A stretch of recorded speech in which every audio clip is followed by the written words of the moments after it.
ED भेज देंगे तो कांग्रेस पार्टी डर जाए। जब तक जेल में चना रहेगा, आना जाना लगा रहेगा। भाजपा की नई योजना है तैयार, भाजपा ऑफिस में सभी नौजवान बनेंगे चौकीदार। मंत्री का बेटा बनेगा बीसीसीआई का सेक्रेटरी और किसान मजदूर का बेटा बनेगा भाजपा ऑफिस में सिक्योरिटी गार्ड। बुलडोजर बाबा आ गए।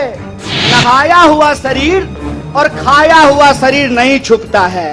ये लोग परमानेंट बहाली को बंद करने जा रहे हैं। तो सिर्फ सेंट्रल गवर्नमेंट में 28 लाख पोस्ट खाली है। जब सब कुछ सरकारी नहीं होना चाहिए तो सरकारी प्रधानमंत्री लेकर के ढोल बजाएंगे। अरे आप कहते हैं मोदी जी मैं भी चौकीदार, मोदी जी के समर्थन में लोग कहते हैं मैं भी चौकीदार। ये चौकीदार नहीं हैं, ये देश के ठेकेदार हैं। और ये देश के ठेकेदार कैसे हैं? क्योंकि इस देश के लोगों का, उनके भविष्य को ये ठेके पे कर देना चाहते हैं। ये जो अग्निपथ योजना है, इसकी मोटी मोटी बात आप समझ लीजिए। मैं बड़े ध्यान से सारा प्रेस कॉन्फ्रेंस सुन रहा हूं।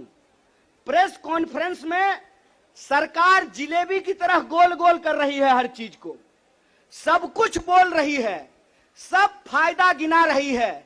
हो सकता है कि कोई भाजपा का मंत्री यह भी आकर के कह दे कि अग्निपथ योजना में शामिल होने के बाद आपका बाल नहीं गिरेगा। जिस तरीके से उसके फायदे गिनाए जा रहे हैं, लेकिन असली बात नहीं बताया जा रहा है।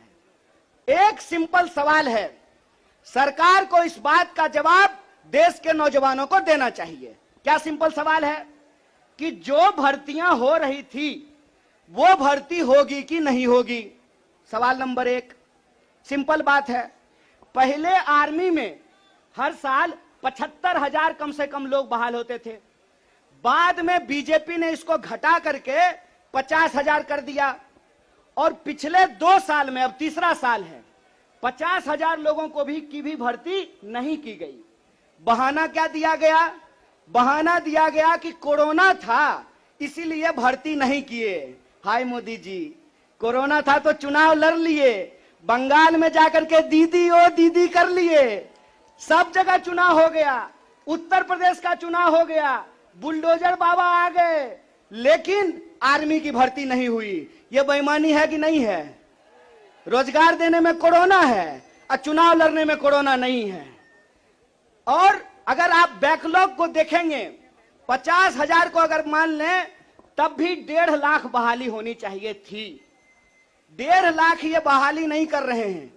1.5 लाख बहाली ये करेंगे कि नहीं करेंगे इसको ये नहीं बता रहे हैं। ऊपर से ये एक नया योजना लेकर के आ गए हैं। तो एक ना छोटा सा कहानी हमको याद आ रहा है। बच्चा बहुत जोर जोर से रो रहा था, कहा मम्मी दूध पिला दो, दूध पिला दो। मम्मी उसको उठा करके अलमीरा पे बिठा दी। बच्चा मम्मी को यह नहीं कहता है कि मम्मी दूध पिला दो, बच्चा चिल्ला चिल्ला करके कह रहा है कि मम्मी अलमीरा से नीचे उतार दो, नीचे उतार दो। लोग मांग रहे थे हर साल 2 करोड़ नौकरी, इन्होंने हर साल 2 करोड़ नौकरी नहीं दी, ऊपर से एक नया योजना लेकर के आ गए हैं। पूरा का पूरा भाजपा के तंत्र को उसमें लगा दिए हैं कि आप बताइए कि अग्निपथ के क्या फायदे हैं। अरे सिंपल सी बात है, बिहार में कहावत है, नहाया हुआ शरीर और खाया हुआ शरीर नहीं छुपता है। जो चीज अच्छी होती है उसका फायदा बताने का जरूरत नहीं होता है। जो चीज में कोई खराबी होती है उसका खराबी छुपा करके, आपके घर पे कोई सामान बेचने के लिए आता होगा तो उस सामान का सब कुछ अच्छा अच्छा ही बताता होगा।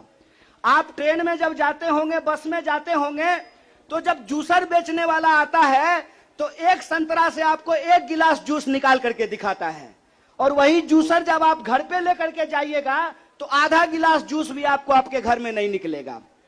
ये जो बेचने की मानसिकता होती है, इस बेचने की मानसिकता के खिलाफ हैं।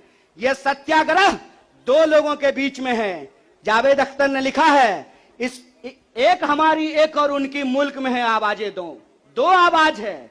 एक वो आवाज है जो इस देश को बेचना चाहता है, वो देश के सरकार में बैठे हुए हैं। एक वो आवाज है जो देश को बचाना चाहता है, वो सड़कों पे खड़ा है, वो जंतर मंतर पे बैठा हुआ है, वो सत्याग्रह कर रहा है।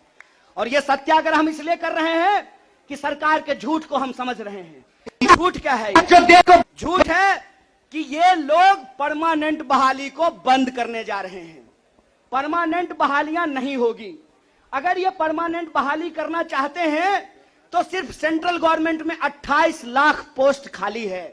ये परमानेंट बहाली बंद करके ठेकाकरण के फायदे देश को समझा रहे हैं। जब भी देश में कोई ठेकाकरण किया जाता है तो सिर्फ उसका फायदा ही फायदा बताया जाता है। जब भी देश की कोई सार्वजनिक संपत्ति बेची जाती है तो उसका फायदा ही फायदा बताया जाता है। लेकिन इस बात को याद रखिएगा कि देश में अगर सारी सार्वजनिक संपत्तियों को बेच दिया गया तो देश का क्या होगा। एक बार आप इस बात पे विचार कीजिएगा कि अगर एयर इंडिया नहीं रहेगा, अगर नहीं होगा एयर इंडिया, तो क्या करेंगे ज्योतिरादित्य सिंधिया? समझना है कि नहीं समझना है? आप हमको बताइए कि सरकारी रेलवे नहीं होना चाहिए, सरकारी बीएसएनएल नहीं होना चाहिए, इनके हिसाब से सेना में नियमित नौकरी नहीं होनी चाहिए। जब सब कुछ सरकारी नहीं होना चाहिए तो सरकारी प्रधानमंत्री लेकर के ढोल बजाएंगे? फिर सरकारी प्रधानमंत्री भी क्यों होना चाहिए?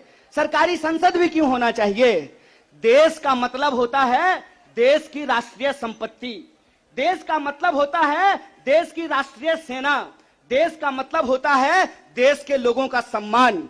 इसीलिए मैं आप तमाम लोगों से यह आग्रह करने के लिए आया हूं, कांग्रेस पार्टी की लड़ाई सिर्फ अपने नेता को बचाने की लड़ाई नहीं है। कांग्रेस पार्टी की लड़ाई इस देश को बचाने की लड़ाई है। वो देश जिस देश को गांधी ने बनाया है, जिस देश को नेहरू, मौलाना अबुल कलाम आजाद ने बनाया है, उस देश को बचाने की लड़ाई है।